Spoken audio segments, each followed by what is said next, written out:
con thì mình nơi gần cô cho con thì mình nơi đâm mưa chỉ lấy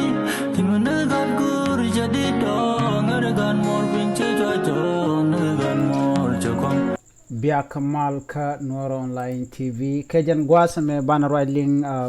mandan and to kemen chalat panandan ke turan and dinigen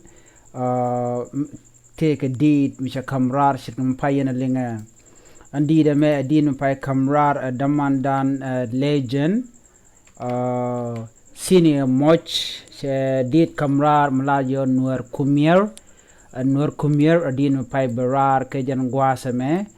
ban jaling andi danan sha kamrar ngay kone en senior Muoch o panan medit long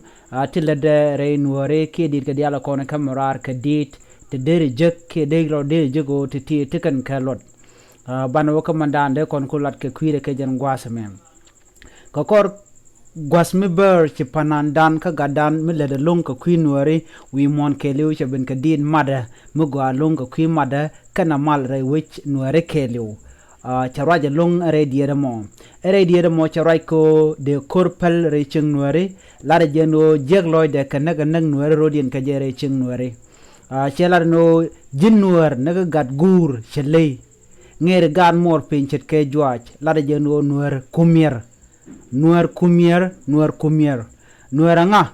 mi buy gur tit Nuer nga mi buy gur lo tit mi be gad mor bi kanak naga ka chit ke lei ka ngere ke pinchet ke jwaj chela do wi Nuer gore ngwane ken dit ka we dan goro kon dial ko balat yen Nuer palakor yen Nuer paletare magur jo bidirim bijeling gore je bi twan ka video ping gwasamo belling the bella tin ko bia di den cha kamrar and senior Muoch di den go long ka lieng ka de lojba loj du point do deri ni jego to der te lik ka lieng dan ling je ko deri jego to chimu gwa na jen long sheling me ken me ling ka gwa me ber andi cha kamrar senior Muoch adin me gwa long goro jin bijeling ke liu kariye diala kon la de tinen gwa samo kariye te gay kon dial be jigay chit ka doban gay ka je ki je en roja dan chalat ye da loida chala Nuer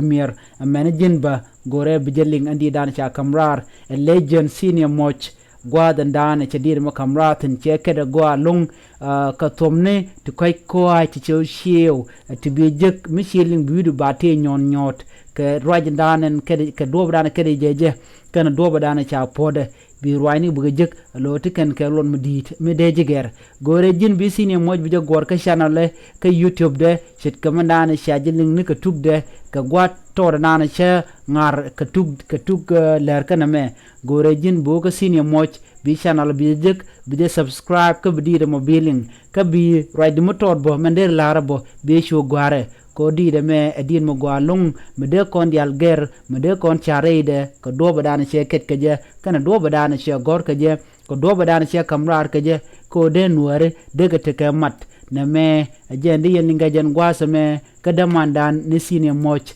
di de edin mo gwa lung bana jodo bana ni gwa ton